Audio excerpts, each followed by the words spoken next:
Sr. Presidente, Sr. Ministro, Sr. Secretário de Estado, caras e caros colegas, nós gostaríamos muito de ter ouvido mais algumas explicações do Sr. Ministro sobre o PRR, dada a importância que este plano reveste para a saída da crise económica e social em que o país vive e a Europa, mas esperemos que no seguimento da audição o Sr. Ministro responda às perguntas concretas que lhe iremos fazer, creio eu, para ser mais explícito. Sr. Ministro, o PRR, na página 3, refere o seguinte: perante os graves impactos da pandemia na economia europeia, foi criado um instrumento comunitário estratégico de mitigação do impacto económico e social da crise, capaz de promover a convergência económica e a resiliência das economias da União. Em consequência, para mim e para todos nós, o PRR é, em primeiro lugar, um programa de resposta à crise. Em consequência, os setores mais atingidos pela crise económica e social, a hotelaria, a restauração, o comércio, a animação, ou seja, tudo o que depende do turismo, mas também a cultura e o desporto, deveriam estar em destaque nas preocupações do PRR. Por isso é que o Sr. Primeiro-Ministro e o Sr. Ministro falavam da bazuca e agora da vitamina.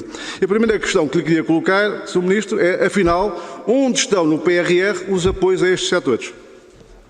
É a primeira questão. Muito obrigado, Sr. Deputado. Sr. Ministro, só para relembrar que, de acordo com o novo regimento e com a nova metodologia, o Grupo Parlamentar do PSD, naturalmente, continua depois no uso da palavra até esgotar os 9 minutos a que tinha direito. O que significa isto? Seguramente o Sr. Ministro vai ter mais perguntas para responder. Digo por uma questão de gestão de tempo. Faz favor. Bom, o PRR não tem nem uma afetação, uma pré-afetação ex ante, nem setorial, nem territorial. Portanto, os setores que referiu hão de ter um acesso transversal, portanto, às medidas que estão ao longo do programa definidas. Portanto, naturalmente, o turismo tem problemas de qualificação dos seus trabalhadores, há programas bem delineados de competências de informação, há programas destinados à descarbonização e à eficiência energética, o turismo pode candidatar-se a esses programas todos, portanto é nessa dimensão que terão a resposta priorizada naturalmente na implementação dessas medidas. O mesmo se aplica à cultura. A cultura também terá uma resposta adequada ao longo das medidas transversais. Conforme eu disse, o PRR não está organizado em termos de dimensões setoriais específicas para nenhum dos setores.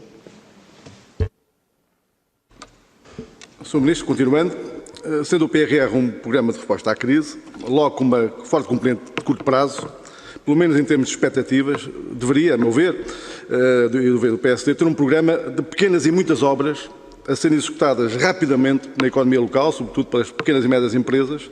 Programa esse que fosse transversal a todo o país, mas que no total seriam significativas essas obras em termos de volume de investimento e, acima de tudo, criariam um impacto em todo o país. E podíamos usar as verbas de eficiência energética para esse da transição para uma economia mais verde. Sr. Ministro, não concorda que era necessário ter um programa de pequenas obras que rapidamente fosse para o terreno, em vez de esperarmos só pelas grandes obras, e daí temos, digamos, a alavanca, o efeito alavanca na economia portuguesa? Já respondi na minha primeira intervenção que o PRR não é o programa destinado ao curto prazo e a medidas desse tipo. No entanto, sempre que se é possível corresponder aos dois objetivos, como por exemplo na transição climática e na eficiência energética mais em particular, nós temos medidas na eficiência energética das residências, dos particulares, medidas desse tipo, que aliás até já estão no terreno e vão ser prosseguidas com maior amplitude no âmbito do PRR. Muito obrigado.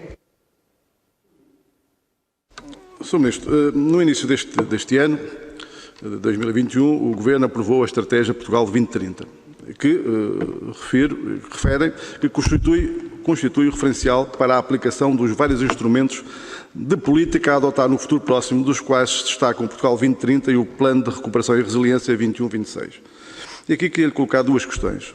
Por que razão é que o Governo não faz a discussão pública do PRR em paralelo com o Portugal 2030, permitindo uma leitura completa e integrada das prioridades de investimento e, sobretudo, da respectiva dimensão financeira. E depois, a segunda questão, dentro deste capítulo, é, face à designada democratização das CCDRs, porque é que nesta discussão pública não são auscultados obrigatoriamente os conselhos regionais?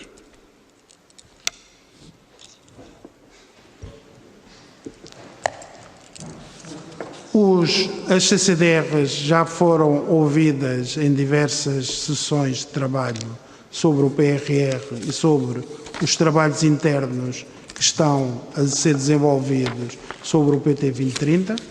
Quanto à questão da compatibilidade com a Estratégia 2030, ela está garantida com este plano de recuperação. Aliás, existe até informação que cruza a Estratégia 2030 com este próprio documento, no capítulo que está aqui, pode ter a oportunidade de verificar. Através do Conselho de Concertação Territorial, onde as CCDRs estão agora representadas, portanto, as próprias CCDRs vão ter uma possibilidade de acompanhamento até autónomo dos próprios ministérios da execução deste plano de recuperação. Sr. Ministro, o Sr. Ministro e o Governo também aprovaram um modelo de gestão ou de operacionalização do PRR e referem que decidiram que a gestão nacional do plano de recuperação será centralizada na estrutura de missão Recuperar Portugal, que fará a coordenação técnica e de gestão, garantindo a operacionalização das várias componentes do PRR e assumirá as funções de acompanhamento, avaliação, interação com a Comissão Europeia, auditoria e controle. E, a partir do momento em que o Sr. Ministro decide a criação desta estrutura centralizada, colocou definitivamente na gaveta um projeto de resolução que o Grupo Parlamentar do Partido Socialista aprovou recentemente, que era o Simplex para os fundos comunitários. Foi um projeto de resolução aprovado unanimemente por todo o Parlamento, exatamente com esta preocupação de descentralizar os fundos, mas que o Sr. Ministro implementa aqui uma visão completamente oposta, que é uma visão totalmente centralizada. E para esta estrutura que o Sr. Ministro criou, eu gostaria de colocar também aqui algumas questões que são muito importantes para o futuro, para o sucesso deste PRR. Quando teremos essa estrutura formalmente definida e qual a dimensão prevista em termos de desfias, recursos humanos e orçamento?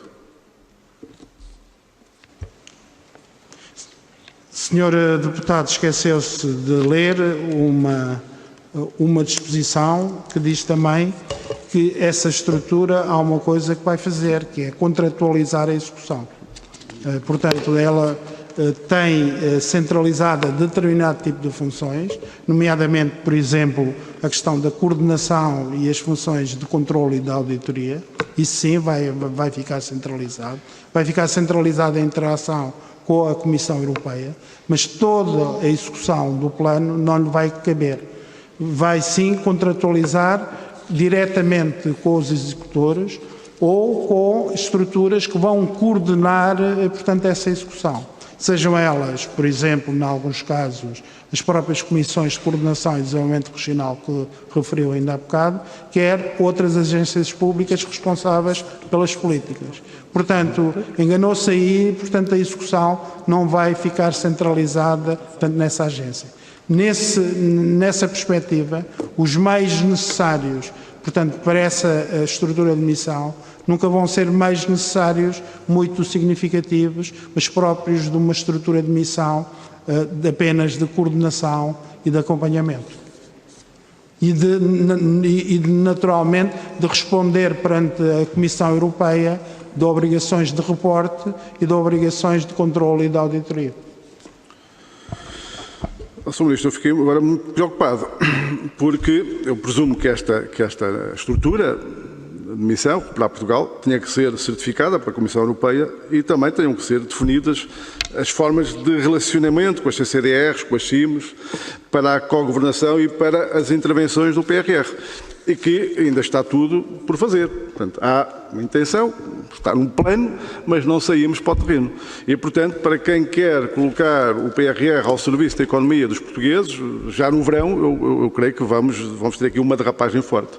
E, portanto, valha-nos o facto de nós, neste momento ainda, termos 11 mil milhões do Portugal 2020 para executar. Porque o que eu creio que vai acontecer é que em 2021 e 2022 e parte de 2023, o que vamos ter à nossa disposição são os 11 mil milhões do Portugal 2020. E gostava de saber, Sr. Ministro, para terminar, como é que vai acelerar a execução do Portugal 2020. É só.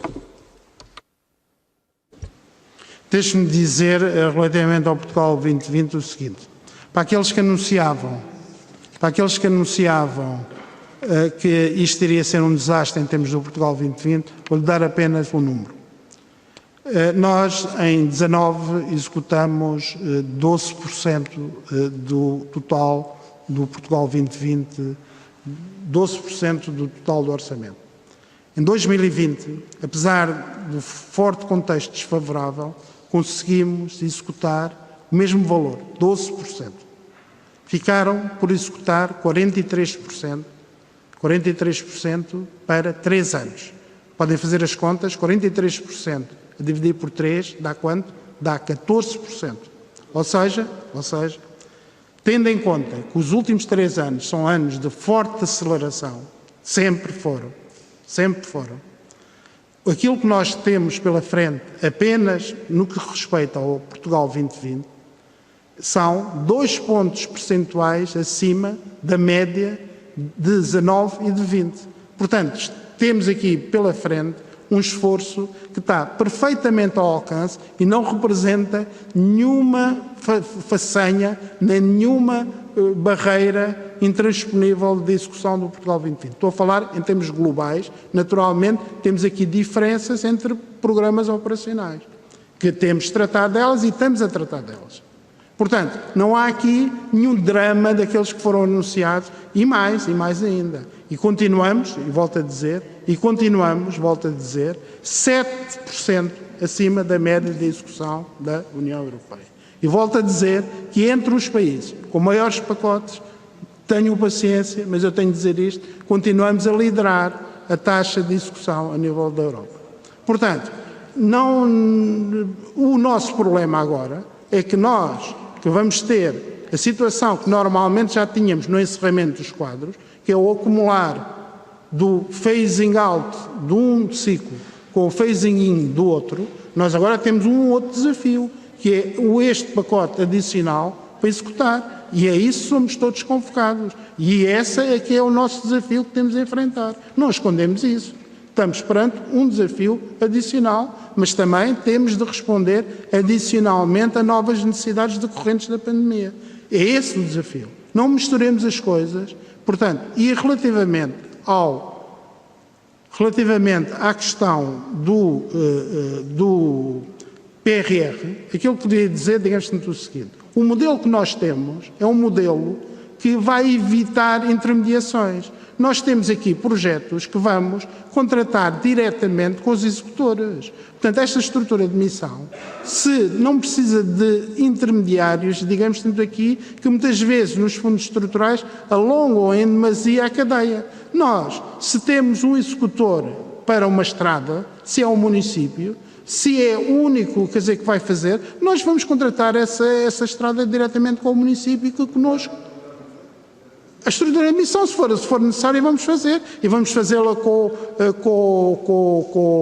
o material da Administração Regional de Saúde. Quer dizer, não precisamos aqui de ter POs, não precisamos ter aqui essa estrutura toda para chegar ao executor. Portanto, aquilo que é preciso, nós sabemos aquilo que é preciso. Nós vamos ter uma cadeia fortemente desintermediada que vai facilitar muito o fluxo da decisão.